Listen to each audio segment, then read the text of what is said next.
Hi guys, welcome back to my channel. Welcome back to another meal prep video. I'm going to do, I believe, 4 recipes today. We're going to be doing a lasagna soup that I'll have for lunches and dinners this week. I'm going to do my tried and true low carb taco casserole.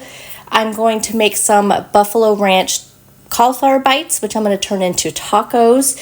And then for breakfast this week, I'm going to do some McGriddle protein muffins.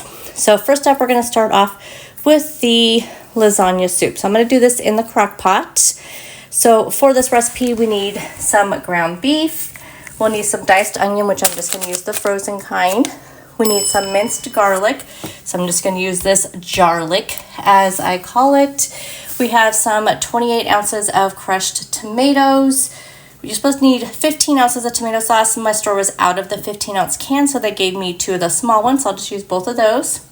15 ounces of diced tomatoes. We need 1 cup of broth. I'm just going to use my Better Than Bouillon vegetable base broth. 2 tablespoons of tomato paste.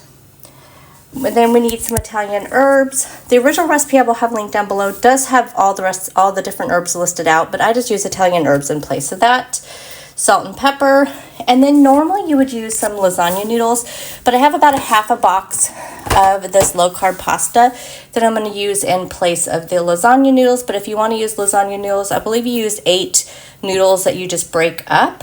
And then after all of this cooks for a couple hours, then for the topping, you're going to need 1 cup of cottage cheese. I believe the recipe that I am inspired by for this recipe uses ricotta cheese, but I'm going to use cottage cheese. So you mix the cottage cheese, the mozzarella, which you need a cup of mozzarella, a cup of the cottage cheese, and a half cup of Parmesan cheese. Mix all those together, then you just stir that into the soup at the very end and let it cook for about 10 minutes.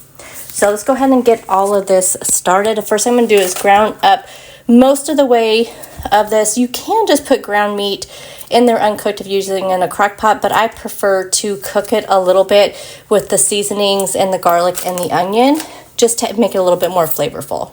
Alrighty, so to this I added my pound of ground beef, onion, the garlic, and then some Italian herbs and the salt and pepper. We'll add more of the Italian herbs at the end, but right now I just wanted to cook it in with the ground beef. So I'm going to brown that up and then I'll show you the next steps. While my ground beef is browning, we're going to go ahead and get started on the muffins. These are like a McGriddle protein muffin. So for this recipe, we need 2 cups of some sort of pancake mix. I'm just using the low carb birch benders. You need 2 eggs, which I need to go grab. Some sort of sausages. So I'm just going to cook these up in the microwave and I'll just chop them up and put them into the mix. You need 1 3/4 cup of milk. I'm using the Fairlife protein milk to add a little bit of protein. 1/4 cup of sugar-free syrup. I love this one that I find at Walmart from Maple Grove. And you'll need 1 cup of cheese. So let me go ahead and grab my eggs and then we will start mixing these up. And then they will go into a 400-degree oven for 15 to 18 minutes. Okay, so we have our 2 eggs and our mix in there. Just going to add in our 1 3/4 cup of milk. And then I'm going to do a 1/4 cup of maple syrup. And of course, if you don't like the sugar-free maple syrup, feel free to use whatever you like in place of that. I'm going to stir this up a little bit before we stir in our cheese and sausage. I ended up using 6 of those sausage links. And then we have our cheese. And we're just going to mix that up and get it in our muffin tin. First, our ground beef is mostly done, so I'm going to go ahead and put in all the rest of the ingredients. All right, I can't get a better angle on this, but we're putting in the full can of crushed tomatoes, the diced tomatoes, the tomato sauce,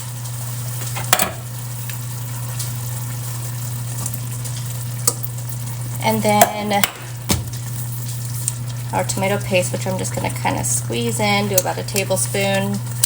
Can't remember if it was 1 or 2 tablespoons. And then I'm just going to do a teaspoon of my bouillon, and I'm going to put in the half cup of the pasta, which hopefully that's enough pasta. I feel like I should have more, but I don't have any more of the low carb pasta, so I think it'll be okay. I think it'll still taste okay.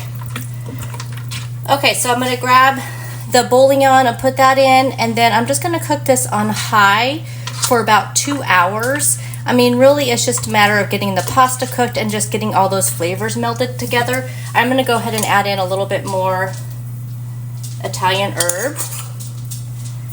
And we're just going to let this cook. And then right before it's done, we will add in the cheese portion. Okay, going in for about 15 to 18 minutes. I'll let you know how much it ends up taking. I've not made this particular recipe, so I will just have to see what my oven does. While our muffins are in the oven, we're going to go ahead and do our buffalo cauliflower. So I am using the frozen cauliflower because my store only had these gigantic heads of cauliflower. So I'm going to use the frozen. I have let them thaw out completely. I have a packet of ranch seasoning mix and some buffalo wing sauce. This is super easy, y'all. We're just going to do about 3/4 cup of the buffalo sauce. And you can use whatever kind of, you can do the buffalo wing sauce like I did, or you could do the Frank's Red Hot sauce. Either one will work. And then the whole packet of ranch seasoning mix. And then you just want to stir that up really well till it's all combined. And you may have to really stir it up because you don't want any clumps or anything, and you want that ranch seasoning to really be mixed in there. And then I'm just going to add in the cauliflower. Like I said, you can use fresh cauliflower, but the frozen turned out so good, and it's just a lot less to have to cut up. So I think I will do it this way, but just mainly because it's for me, and my husband's not going to eat this. And so for me, this was just the perfect amount. And actually, probably next time I would probably do half the amount because I did not end up eating all of this cauliflower, but it turned out so good, y'all. Oh, there's a preview. It turns out really well. Anyway, you want to mix that up really, really well, and you may want to add in more of the wing sauce, but I just kind of worked this around. Once I kind of tossed it around, I had plenty in there. But just, I mean, the wing sauce has such few calories that don't worry about if you need to add more. And then I have a baking dish here with a nonstick little, what do they call that, silpat.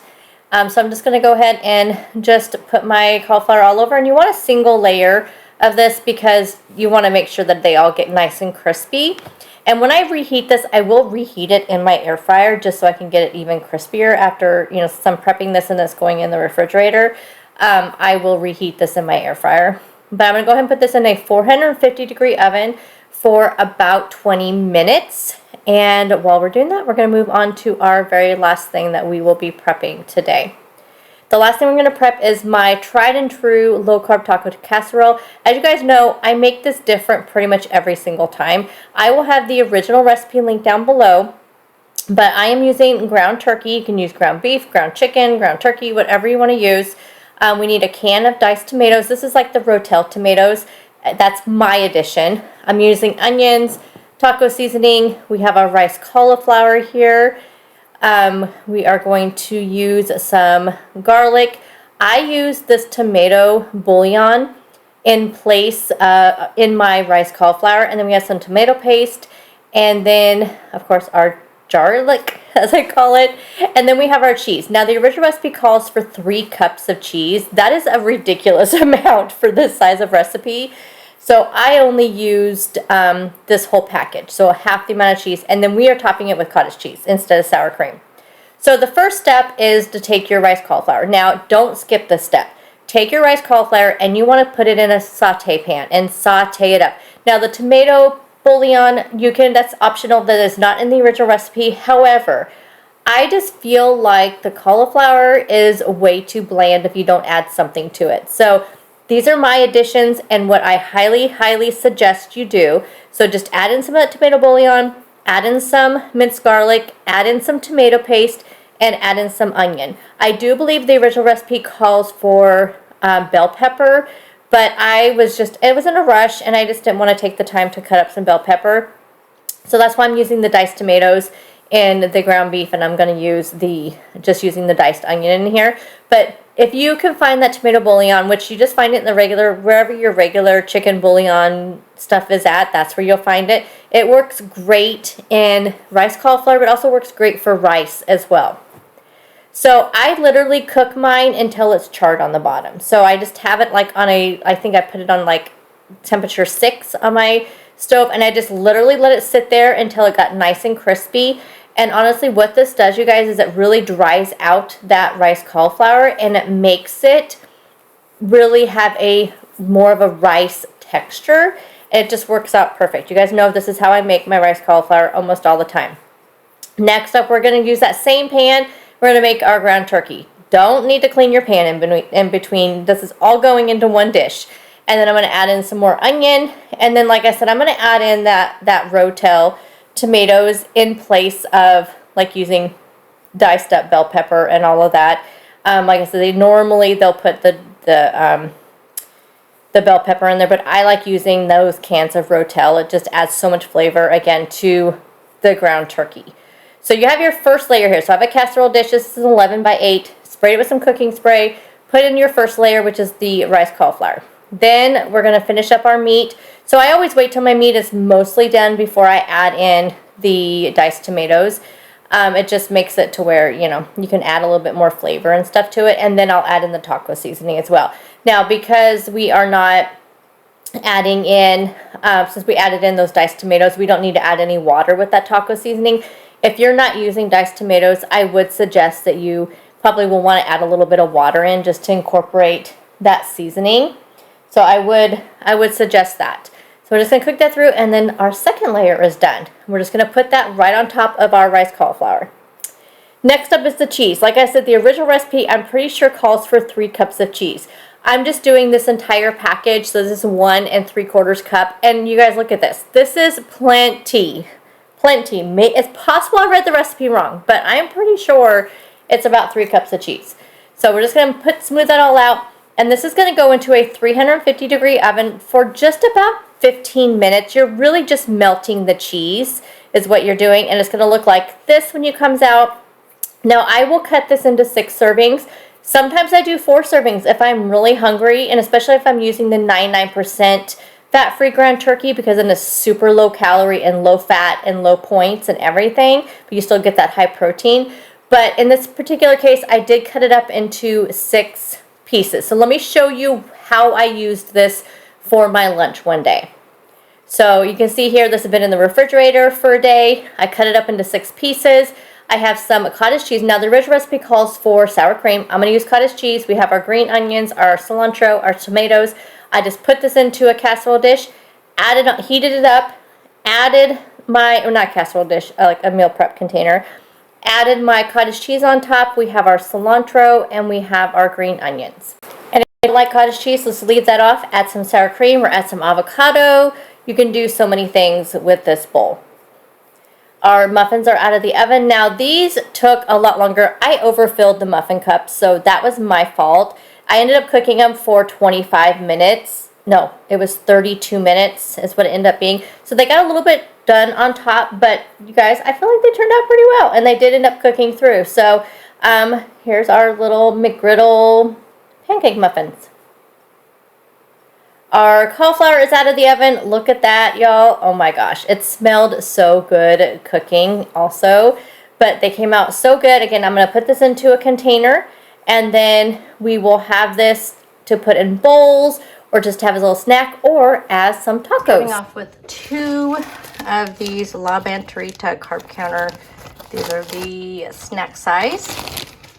And then I laid down some of this coleslaw here, so a little bit of cabbage and coleslaw. I'm going to top it with some cilantro and green onion. Oh, and this is the roasted buffalo cauliflower. And then I'm going to top it off with some blue cheese. And here's our buffalo cauliflower tacos.